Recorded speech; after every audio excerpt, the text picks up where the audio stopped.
आज मैं interview start करूं उससे पहले चंद लाइनें कबीर जी की मैं आपको सुना दूं। गुरु गोविंद दो खड़े काके लागू पाए, बलिहारी गुरु आपने जिन गोविंद दियो मिलाए।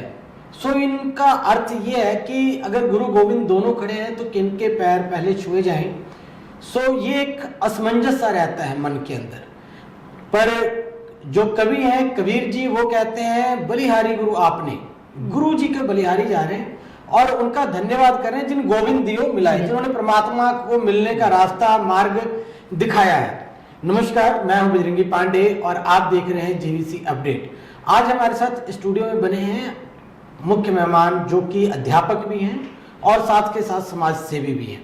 साथ ही मनी गोगिया जी, बहुत बहुत स्वागत है आपका जेवीसी अपडेट में। Thank you, Jay. Thank you, sir. And thank you, JBC Update, for inviting me and with mom also. Mani ji के माता जी हैं सुनीता गोगिया जी, और बहुत बहुत स्वागत मैम आपका भी हमारे स्टूडियो में। सो आज अध्यापक दिवस पर 5 सितंबर को जब हम देश के दूसरे राष्ट्रपति डॉक्टर राधाकृष्णन सर्वपल्ली जी को नमन करते हैं, क्योंकि उनके जन्मदिन पर अध्यापक दिवस मनाया जाता है, क्योंकि उन्होंने अध्यापन के क्षेत्र में क्रांतिकारी कार्य किए थे। सो इस दिवस पर हम चाहते थे कि समाज के किसी ऐसे चेहरे को आपके आगे लेकर आएं जो अध्यापन में भी कार्य कर रहे हैं और समाज हित में भी कार्य कर रहे हैं। सो मनी गोगिया उनमें से एक हैं जो अध्यापक भी हैं और साथ के साथ समाज सेवी भी हैं और एक अच्छे समाज सेवी जिन्होंने बहुत अच्छे कार्य समाज हित में किए। मनी, आज अध्यापक दिवस है, सबसे पहले आप बच्चों को क्या कहना चाहेंगे? बिल्कुल, सबसे पहले तो JBC अपडेट का धन्यवाद और आपके सारे दर्शकों का धन्यवाद जिन्होंने मतलब जिनकी वजह से हम लोग जुड़े हैं उनके साथ। और बच्चों को यही कहना चाहूँगा कि टीचर के लिए मैं कोट ही बोलना चाहूँगा जो टीचर का काम है। A teacher is who create other profession, a teacher is a profession who create other profession. तो मतलब एक कोई भी चीज़ हमें बननी है तो टीचर का ही सहारा लेना पड़ता है। तो मैं अपने पेरेंट्स का, मेरे अध्यापक फर्स्ट में यही कहूँगा पेरेंट्स। तो इन माँ के बाद, माँ ही पहला अध्यापक होता है, तो उनके बाद जो स्कूल वाले टीचर हैं वो प्रोफेशन क्रिएट करते हैं। तो बच्चों को यही बोलना चाहूंगा, इंजॉय करो, एंटरटेन करो अपने टीचर्स को, टीचर्स के साथ जो इंजॉय कर सकते हो, आप मस्ती कर सकते हो, बट कंसेप्ट क्लैरिटी हो। आजकल बच्चों में एक दौर चल रहा है क्रैमिंग वाला कि हम लोग रट्टा लगा लेंगे और पास हो जाएंगे। ये सिस्टम को हमें बदलना है, जो कि पूरा मुमकिन है। NEP जो नई आई है एजुकेशन पॉलिसी, उसके तहत ये बदलाव आ रहा है। तो हमें यही बदलाव लेके आना है कि हमें कंसेप्ट क्लैरिटी करना है। बस यही बच्चों को मैसेज है। बाकी जिसको जो बनना है उधर अपने पेरेंट्स को फोकस कीजिए और उधर जाइए, जिस भी फील्ड में जाइए। मैं यही कहूंगा, मेरे पेरेंट्स का धन्यवाद जिन्होंने मेरे को घूमने के लिए छोड़ा हुआ है और मतलब एक टीचर बनाई हूं, साथ साथ बाकी मौका देने का भी इन्होंने बिल्कुल मेरा मतलब साथ रखा हुआ है। मने, आप अध्यापक भी हैं और साथ के साथ समाज सेवा का कार्य भी कर रहे हैं। कैसे ये तालमेल कैसे बैठाते हैं? बच्चों को पहले संभालना, क्लासरूम में बच्चों को पढ़ाना, फिर समाज को संभालना, ये दोनों प्रोफेशन जो है वो बहुत खींचतान वाले हैं सर। कैसे तालमेल कैसे बैठाते हैं आप? बिल्कुल कह सकते हैं, वो एक दो पहलू कह सकते हैं, हेड एंड टेल है। तो मैं इस बात का जवाब देने से पहले एक John F Kennedy 35th US president, उनकी बात का कोट का जिक्र करना चाहूंगा। उन्होंने बोला है, ask not what your country can do for you, ask what you can do for your country. हम लोग बोलते हैं भारत में या इंडिया में ये सब नहीं है, ये होना चाहिए, बट हम लोग ये नहीं सोचते what we are doing for India, हम लोग क्या कर रहे हैं इंडिया के लिए। तो यही भावना को लेके और फिर बैकएंड पे आ जाता है सपोर्ट पेरेंट्स का, फैमिली का, तालमेल बनाना शुरू किया और धीरे धीरे टाइम निकालना शुरू किया। वही 24 घंटे, पहले 24 घंटे सिर्फ अपने प्रोफेशन की तरफ निकल जाते थे, वही 24 घंटे में अब काफी सारा टाइम समाज सेवी की ओर निकल जाता है। मनी, जानना चाहेंगे कि समाज हित में या समाज सेवा के क्षेत्र में आप क्या क्या कार्य कर रहे हैं? आप हमारे होशियारपुर शहर के नगर निगम के ब्रांड एम्बेसडर भी हैं, उसके अलावा क्या क्या कार्य हो रहा है? बिल्कुल, नगर निगम का भी धन्यवाद। पिछले साल 2022-23 का मुझे ब्रांड एम्बेसडर सफाई स्वच्छ भारत मिशन के लिए चुना गया था। तो उसमें इसके अलावा सफाई अभियान के अलावा 26 बार मैं ब्लड डोनेट कर चुका हूं। फिर उसके बाद EDA आई डोनेशन एसोसिएशन के साथ जुड़ा हूं और जितने भी छोटे मोटे कार्यों में मिलता है, टाइम मिलता है, उसके लिए हर हम लोग तत्पर रहते हैं कि जाना ही है। अभी हम लोगों ने ओल्ड एज होम के लिए, ऑर्फनेज होम के लिए ये कार्य भी साथ साथ में शुरू किए हुए हैं। मैंने पता लगा कि आप एक अच्छे अध्यापक, अच्छे समाज सेवी के साथ अच्छे कवि भी हैं, कविताएं लिखते भी हैं, कितना सच है ये? बिल्कुल, एक्चुअली अध्यापक और मैथ्स का टीचर जी, और प्लस फिर गाना लिखना या पोम लिखना, कविता लिखना, ये बिल्कुल मेल नहीं खाता है। और मेरे को नहीं पता था, मेरे अंदर ये बोल सकते हैं इनर क्वालिटी है जी। तो बातों ही बातों में मैंने एक फोन किया, मेरे दोस्त आरजे हैं जो गाना गाते हैं, तो मैंने कहा एक सफाई मुहिम चल रही है, चो अभियान जब साफ कर रहे थे तो कुछ लाइंस हैं तो आप गा दोगे मेरे लिए? तो उन्होंने बोला मेरे को कि आप मेरे को भेज दीजिए, मैटर क्या है वो करना है। तो उनको मैंने बोला ये है, आप ये जिंदगी बनेगी फैंटास्टिक जब यूज ना करेंगे प्लास्टिक, ये सब कुछ बता दिया। कुछ लाइन सर सुनाएंगे? आप तो ये कर सकते हो सारा, तो आप लिख दीजिए। हाँ। तो मेरे दिमाग में था कि प्लस माइनस करवाने वाला टीचर बंदा और वो पर्सन गाना लिखेगा। हाँ। फिर धीरे धीरे प्रैक्टिस की और गाना लिख दिया। फिर हमने उसको जो अभियान चला था, चो अभियान, उसमें सारा कोरिलेट किया। मैं चाहेंगे कि यहाँ रोक रहा हूँ आपको, मैं चाहूंगा कि आप हमारे दर्शकों को उसकी कुछ लाइनें जरूर सुनाएं। बिल्कुल। उसके बाद फिर पोएम आई थी, मैं लिफाफा हाँ, फिर वो लिखी थी। तो लाइंस कुछ ऐसे थी कि जिंदगी बनेगी फैंटास्टिक जब यूज नहीं करेंगे हम प्लास्टिक, नगर निगम ने अब लिया है ठान, सब मिलके, मतलब इस तरह से बनाया था। देन वी इनवाइटेड, लोगों को इनवाइट किया था कि घर बैठे ना हो जाए देर, भंगीचों में सफाई मित्र कर रहे हैं वेट, मतलब इस तरह से बनाया था। फिर मैं हाँ लिफाफा, इसके बारे में लिखा था कि लिफाफे की कहानी लिखी थी कि मैं लिफाफा हाँ हवा विच उड़दा जाना हाँ, होली होली मेरा परिवार वध चुका हा, लोकां विच मैं चहेता बन चुका हाँ। मतलब इस तरह से उसकी कहानी लिखी हुई थी कि लोग कचरा डालते हैं लिफाफे में और पशुओं के आगे फेंक देते हैं, पशु सारा खा जाता है और बेजुबान धीरे धीरे मर जाता है। मतलब इस तरह से ये चीज लिखी थी। सो बताते चले, गुरु का साफ अर्थ है, स्पष्ट संदेश है, गुरु जो कि अंधकार से प्रकाश की ओर लेकर आते हैं। सो जो ये पॉलीथीन का प्रयोग हम समाज में इतनी ज्यादा मात्रा में कर रहे हैं, कहीं ना कहीं हम सबके लिए नुकसानदेह है। हम सबके घर पाले जाने वाले वो पालते हुए जानवर जो हैं, गाय है, भैंस है, या उसके अलावा बिल्ली है, कुत्ते हैं, जो भी हैं, उनके लिए भी बहुत ज़्यादा नुकसानदेह, क्योंकि पॉलीथीन गलती नहीं है। इसलिए बहुत बड़े स्तर पर, युद्ध स्तर पर आप कह दें कि पॉलीथीन का बहिष्कार का कार्यक्रम चल रहा है। मनी, हम जानना चाहेंगे कि इसके अलावा क्या क्या जो कार्यक्रम है वो नगर निगम में, जब आप ब्रांड एम्बेसडर रहे इनके, तो अभियान चलाए गए? नगर निगम ने सहयोग दिया है साथ साथ में। जो अभियान ड्यूरिंग 1 साल के पीरियड में चले हैं वो था पहला स्वच्छ राइड। स्वच्छ राइड में 600 किलोमीटर मैंने साइकिल चलाई थी, जिसमें स्पीकर लिया हुआ था, बैग में स्पीकर पीछे था, और कोई भी घर से निकलना, जिस भी विलेज में जाना, गांव में जाना या वार्ड में जाना, स्पीकर ऑन कर लेना और वो मैसेज जाता जाएगा। जागरूक, अवेयरनेस बहुत जरूरी है। फिर उसके बाद स्वच्छ पार्क अभियान चलाया था, जिसमें हम लोगों ने 6 से 7 पार्क साफ किए टीम के साथ। जो सफाई अभियान है वो टीम के साथ चलता है, जागरूकता कोई भी अपने लेवल पे कर सकता है। तो उसमें मैं आपको बात बताता हूँ, एक बस स्टैंड के पास में पार्क है, तो हम लोगों ने पहले दिन वहां पे गए, हमें इग्नोर किया। दूसरे दिन वहां पे गए, दे ऑब्जर्व अस, उन्होंने देखा कोई आए हुए हैं लोग। तीसरे दिन जब उन्होंने हमसे पूछा, उस एरिया का कोई नहीं था, कोई बहादुरपुर से आ रहा है, कोई दीपनगर से आ रहा है, कोई रेलवे स्टेशन से आ रहा है, सारे डिफरेंट प्लेसेस थे, और हम काम कहाँ कर रहे थे? बस स्टैंड के पार्क में। उस दिन उन्होंने हमसे पूछा कि हम लोग भी आपके साथ दें। For next day, 4th day वो लोग हमारे साथ आए, और आज वो पार्क बिल्कुल बदल चुका है। मतलब लोग जागरूक हुए हैं और आज वो हमें याद करते हैं, धन्यवाद आज भी हमारा करते हैं, बट हमारा नहीं है, वो उनका ही धन्यवाद है जिन्होंने उस पार्क को मेंटेन रखा हुआ है। तो ये स्वच्छ पार्क अभियान था। फिर स्वच्छ वार्ड अभियान चलाया, जिसमें एमसीज को लेके लोगों को साथ मिलके थोड़े टाइम के लिए चला है, बट इसको आगे हम कंटिन्यू करेंगे।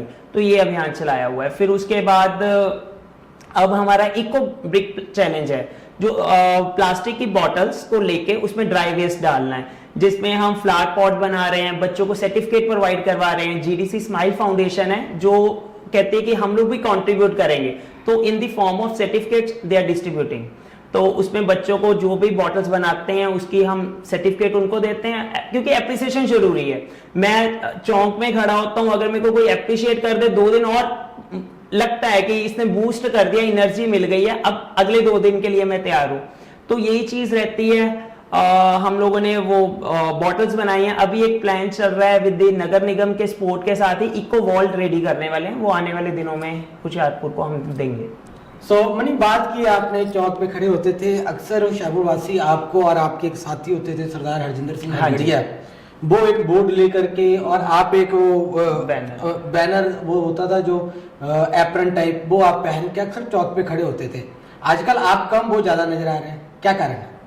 नहीं, हम लोग इकट्ठे ही एक्चुअली वो विलेज में चले गए हैं, तो हमारा टाइम सेम नहीं है।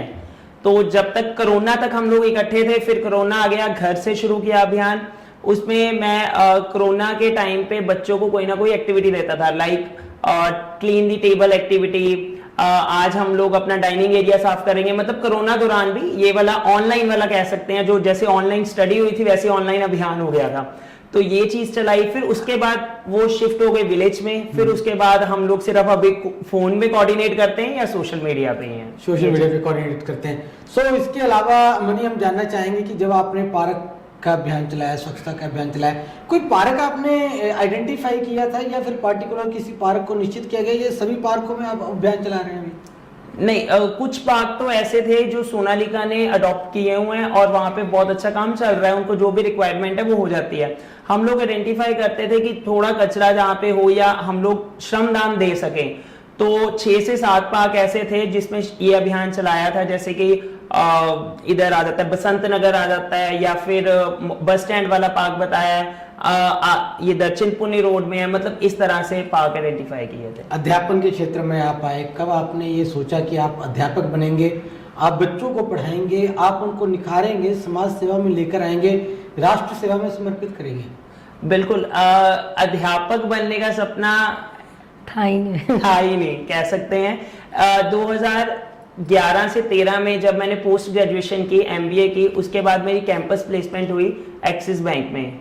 तो एक्सिस बैंक मतलब कोई भी क्षेत्र हम ले लें या ये जॉब वाली लाइन या कुछ भी कर लें, तो टाइम है, सुबह 9 जाओ, शाम को 6 बजे भी आ सकते हैं, 7 बजे भी आ सकते हैं, कोई भी टाइम हो सकता है।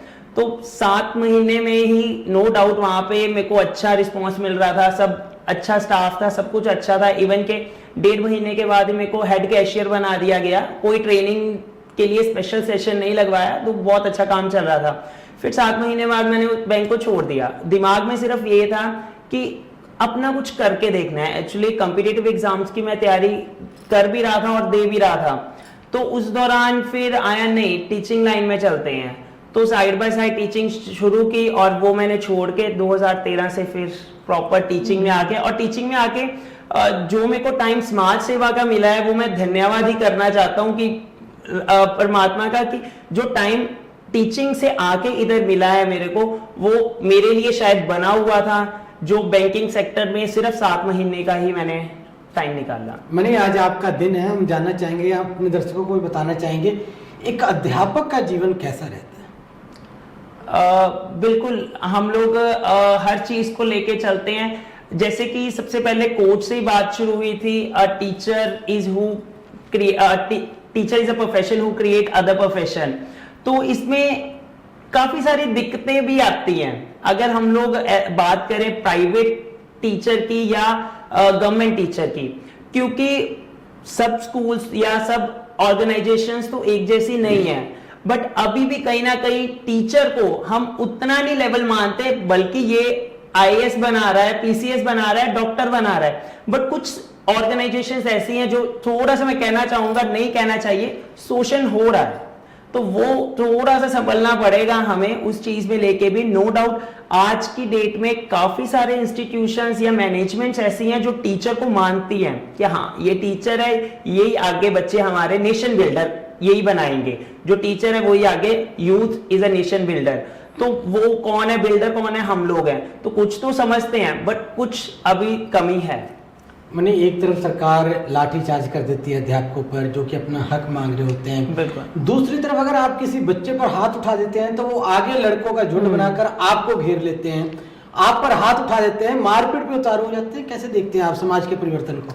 बिल्कुल, हम लोगों इसी चीज को मैं कहना चाहूंगा, ये थोड़ा चेंज आया है। लाइक अगर हम बात करें आज से 30 साल की, 10 साल की और अब की, बहुत फर्क आ गया। वो मैं कहना चाहूंगा शायद पेरेंट्स में चेंज आया है। वो पहले पेरेंट्स होते थे पीटीएम में या पेरेंट्स टीचर मीटिंग जब होती थी, बच्चे की गलती, मतलब अभी टीचर ने बोलना शुरू किया है, चाहे वो बच्चे की गलती है नहीं है, बट पिटना किसने है? बच्चे नहीं पिटना है, मार बच्चे को ही पड़नी है। बट आज हो गया हुआ है, लाइक आंखें भी अगर बच्चे को दिखा दी तो मतलब आपने उसको डांट दिया जी, और पेरेंट्स पहुंच जाएंगे, कॉल कर देंगे। मतलब ये सिस्टम चेंज करना पड़ेगा।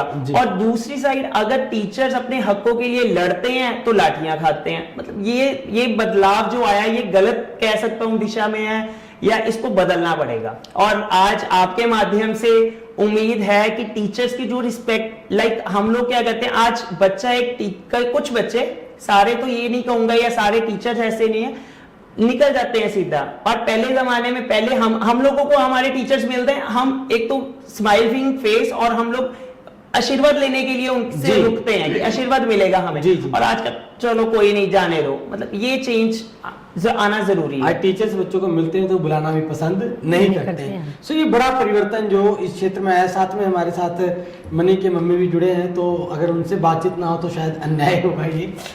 मैम, मनी अध्यापक भी हैं जी और समाज सेवा में भी हैं, तो ये सब तालमेल बिठा रहे हैं, तो इसमें आपका कितना योगदान रह रहा है इस कार्य में?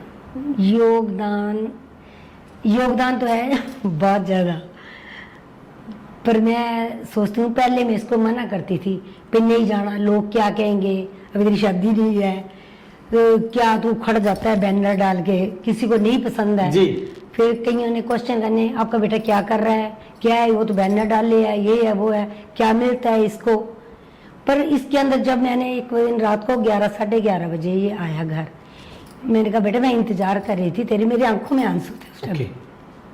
मैंने कहा रात को आया, मम्मी सोए नहीं, क्या बात है? बोला मम्मी मैं कोई बुरा काम करके नहीं आया हूँ, मैं कोई नशा करके नहीं आया हूँ।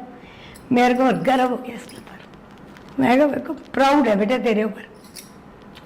फिर सच्ची उसके बाद आज 5 साल हो गए, मैंने इसको कभी नहीं इनकार किया। फिर तू चाहते है कब बात है कब लेते, क्योंकि पता नहीं किस हिसाब से मतलब ये टाइम मैनेज करता है। रिश्तेदारी तो ये भी कहती है इसको मिलता है कुछ, ये क्यों कर रहा है जी। मैं नहीं करती, जो ये कर रहा है ना वो कोई भी नहीं कर सकता है, क्योंकि पैसा हर किसी के पास है, लेकिन जो काबिलियत है मेरे बेटे में वो किसी किसी में है। सो एक बहुत बड़ी बात है कि रिश्तेदारियां तो कहती है कि भाई कितना कुछ मिलता है, पर माँ का कहना है कि जो खुशी मिलती है वो उसका कोई मूल्य नहीं, उसका कोई मोल नहीं, उसका कोई तोल नहीं है। सो एक बहुत बड़ी बात आपने कही, और आज इस वीडियो के माध्यम से जितनी माएँ हमें सुन रही होंगी वो भी आज के बाद शायद अपने बेटों को समाज सेवा के कार्य में रोकेंगी नहीं, टोकेंगी नहीं, और ऐसे कार्यों के लिए वो प्रेरित करते नजर आएंगे। आप आज हमारे चैनल के माध्यम से लोग आपको सुन रहे हैं, बहुत सारे अभिभावक आपको सुन रहे हैं, आप उन माओं को क्या संदेश देना चाहेंगे जो अक्सर अपने बच्चों को समाज सेवा में जाने से भी रोकते हैं? वो कहते हैं, एक तरह से एक भ्रांति बनी हुई है कि समाज सेवा से कुछ नहीं रिटर्न मिलना है, समाज सेवा से कुछ वापिस नहीं आना है, जो समाज सेवी बने हैं उनका कुछ हुआ नहीं है। हाँ, पहले मैं भी यही सोचती थी कि कुछ नहीं है, छोड़ दे, किसी ने कुछ नहीं देना है, जो है घर पर ही है सब कुछ। लेकिन अब मेरे को आता है नहीं, जो ये पा रहा है ना वो यही पा सकता है। मैं तो सबको कहती हूँ कि सब सेवा के लिए आगे हो। मैं तो इसको कभी नहीं कहूँगी मनी पीछे हट जा, मैं तो कहीं मनी 4 कदम और आगे। Very good. 4 कदम चलेगा, फिर इसको देख के कोई ना कोई आधा कदम तो बढ़ाएगा ही ना। हाँ। सो मनी को देख के कोई ना कोई आधा कदम तो आगे बढ़ाएगा, एक बड़ी बात है। और इसके साथ ही आज अध्यापक दिवस की आप सबको बहुत बहुत शुभकामनाएं। आपसे लेते हैं इजाजत, तब तक के लिए जय हिंद, जय भारत।